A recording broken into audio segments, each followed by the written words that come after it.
तो आज की ये क्लास उनके लिए है जो कि ड्राइंग में एकदम बिगनर्स हैं और नए से शुरुआत कर रहे हैं। हो सकता है कि आपने कई बार ड्राइंग में कुछ करने की कोशिश की हो, लेकिन उसमें क्या होता है, कई बार हम उलझ जाते हैं कि आखिर करना क्या है, ड्राइंग को कहाँ से शुरू करना है, कहाँ से हमें पेंटिंग्स वाला पार्ट पकड़ना है। क्योंकि ड्राइंग और पेंटिंग में थोड़ा अंतर है। ड्राइंग में हम सिर्फ ड्रॉ कर रहे होते हैं और उसके बाद नंबर आता है पेंटिंग का। तो यहाँ पर समझना ये जरूरी है कि हमें कहाँ से शुरुआत करनी है। तो बेसिकली आप अगर किसी भी एज ग्रुप के हों, पेंटिंग बनाने की शुरुआत कर रहे हो या चाह रहे हो कि कुछ क्रिएशन किया जाए, कुछ ड्राइंग में सुधार किया जाए, तो हर उस व्यक्ति के लिए जो कि शुरुआत कर रहा है पेंटिंग्स की, उसके लिए वीडियो काफ़ी इंपॉर्टेंट है। ये आपके काफ़ी ज़्यादा भटकाव को ख़त्म कर देगा कि जैसे हम कई बार क्या होता है, सबसे बड़ी गलती ये करते हैं कि अगर हम ड्राइंग सीखनी है तो हम एक रियलिस्टिक की ओर भागते हैं कि कैसे हमने रियलिस्टिक वर्क करना है और वहाँ तक पहुँचना है, या हमें कोई सामने रखा हुआ चित्र दिख रहा है तो सीधे वही बना लेना है, और फिर वहाँ तक नहीं बनता तो कई बार काफ़ी प्रॉब्लम भी रहती है कि नहीं, हमसे तो बन ही नहीं पा रहा है।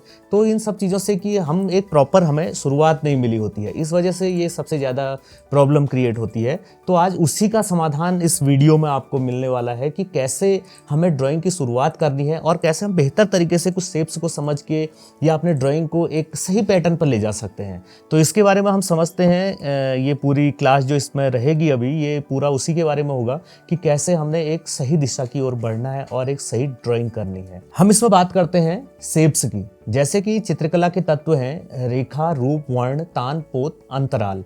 तो इसमें सबसे पहले आता है रेखा, फिर रूप। तो रूप की हम यहाँ पर बात करेंगे कि कैसे हम फॉर्म जो भी हैं, कैसे हमने उनको फॉर्म्स को बनाना है या कैसे उनको समझना है। तो सबसे पहले अगर हम ड्राइंग कर रहे हैं तो उससे भी पहले जो पार्ट आता है कि उसे कैसे हम समझ रहे हैं, उसे हम किस तरीके से ऑब्जेक्ट को देख रहे हैं, ये सारी चीज़ें शामिल होती हैं। और दूसरा, फॉर्म को क्रिएट करने से पहले, क्योंकि कोई भी चीज़ अगर बन रही है, अगर हम कोई रूप बना रहे हैं तो उसको बनाने में जो ज़रूरत पड़ती है वो लाइन्स की है।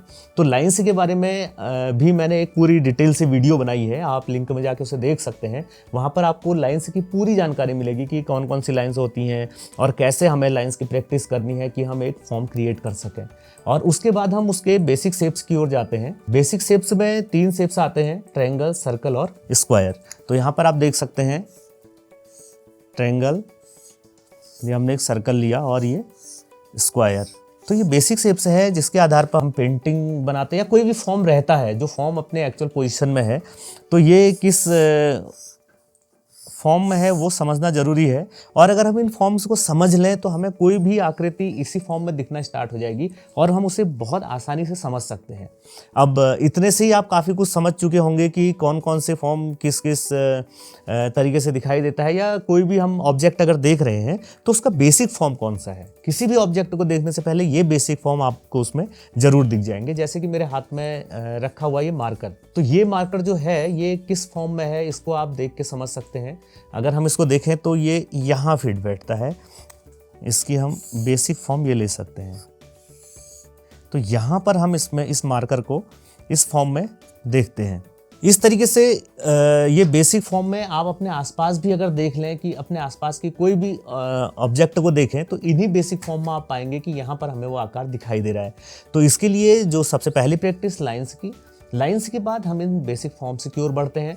फॉर्म्स की ओर बढ़ने के बाद हम इनमें देखते हैं कि इनमें कौन कौन से ऑब्जेक्ट सेट होते हैं। आप अपने आसपास में ही यहाँ पर देख लीजिए। जैसे कि हमने यहाँ पर हम ये देखते हैं, ये हमने एक चार्ट बना लिया है।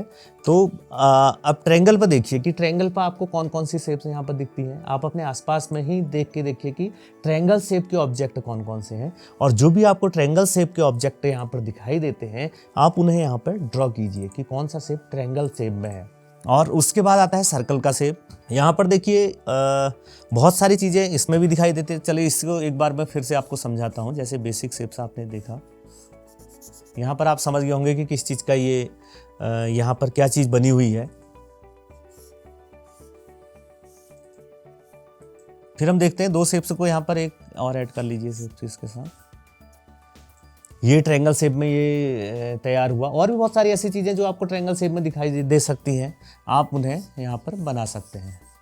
ये देखिए ये सारी ट्रायंगल शेप्स हैं और बहुत सारी चीज़ें, मतलब आप अपने चार्ट को इतना डेवलप कर सकते हैं कि आपको जो चीज़ें ट्रायंगल से रिलेटेड दिख रही हैं आप उसे ड्रॉ कीजिए वहाँ पे। दूसरा आता है सर्कल का शेप है। इसमें भी आपको बहुत सारी चीज़ें दिखाई देंगी।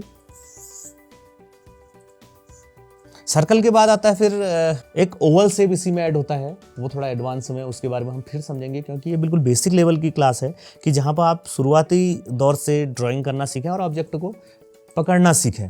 तो अपने आसपास देख लीजिएगा, बहुत सारी चीज़ें आपको मिलेंगी। बाहर जाके देखें, सूर्य हमको मिलता है, घड़ी मिलती है, या सर्कल शेप में यहीं पर देख लें, इसका ये वाला अगर हम शेप देखें मार्कर का, तो ये शेप हमें सर्कल में यहाँ पर एक शेप मिलता है। लॉक को देख लें, वो सर्कल शेप में मिलता है।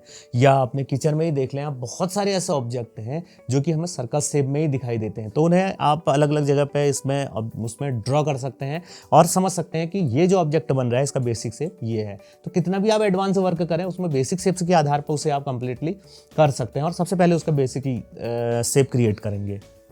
अब इसी में देखें, अगर हम इसको ओवल शेप दे दें यहाँ पे, तो यहाँ पर देखिए हमने एक ओवल शेप लिया और ओवल शेप को ही हल्का सा हम अगर मूवमेंट दे दें तो इसमें एक आकार और ये तैयार हो जाता है। तो ऐसे आप बहुत सारे शेप्स हैं जो आप इसमें बना सकते हैं। ये आपकी सिर्फ कल्पना ही नहीं बल्कि देखने के व्यू पर डिपेंड करता है कि आप कौन कौन सी चीज़ को देख रहे हैं और कितना एब्जॉर्ब कर रहे हैं। तो ये देखिए, यहाँ पर एक शेप हमें स्क्वायर का मिलता है। स्क्वायर शेप आप सीधे ही देख सकते हैं, जैसे कि हमने सबसे पहले यहाँ पर स्क्वायर शेप इस्तेमाल किया। या आप कोई बॉक्स में स्क्वायर शेप देख सकते हैं, स्क्वायर शेप का बॉक्स होता है। ये जितने भी आकार हैं ये 2D में है। 2D और 3D दो तरीके के आकार होते हैं। तो वो कौन कौन से आकार हैं और किस तरीके से बनते हैं, इस पर भी हम डिटेल से चर्चा करेंगे कभी। उसके बाद रेक्टेंगल देख लीजिए, किस तरीके से इसमें हम बहुत सारी शेप्स क्रिएट कर सकते हैं। रेक्टेंगल में बॉक्स क्रिएट हो सकता है, बेड क्रिएट हो सकता है, या ये मार्कर का एग्जाम्पल अभी मैंने दिया था कि उसका बेसिक शेप से कौन सा है, कौन से बेसिक शेप्स में तैयार होता है। तो इस तरीके से इसका भी बेसिक शेप्स तैयार हो जाता है। तो ये हमारे बेसिक शेप्स है। इस पर आप पूरा होमवर्क कीजिए कि किस किस तरीके से इन बेसिक शेप्स पर आप कौन कौन सी चीज़ें ऐसी देख सकते हैं जो कि इस पर तैयार हों, और इस पर ज़्यादा से ज़्यादा फॉर्म्स क्रिएट कीजिए। और जो भी फॉर्म बनाते हैं उसका सबसे पहले उसे देख के उसका एक बार बेसिक शेप क्लियर कीजिए। और अगर उसमें भी समझ में नहीं आता तो आप कमेंट सेक्शन में बता सकते हैं कि आपको इसको और क्लियर करने के लिए किस तरीके की जानकारी आप इसमें जानना चाहते हैं, या कहीं पर कोई कन्फ्यूजन है तो वो भी आप बेझिझक यहाँ पर पूछ सकते हैं। समझता हूँ कि आपका इसमें काफ़ी ज़्यादा कॉन्सेप्ट क्लियर हुआ होगा। तो अगर आप अभी भी बेसिक लेवल में चल रहे हैं या आप कुछ वर्क कर चुके हैं तो एक बार इसे जरूर ट्राई करें इन बेसिक शेप्स के आधार पर, क्योंकि ये बेसिक शेप्स ही हैं जिनके आधार पर जिस पर पूरी ड्राइंग की नींव है। और ड्राइंग को समझना आपके लिए इससे बहुत आसान हो सकता है। आप इसके बाद काफ़ी बेहतर ड्राइंग बना सकते हैं और काफ़ी अच्छा रिजल्ट उसमें ले सकते हैं।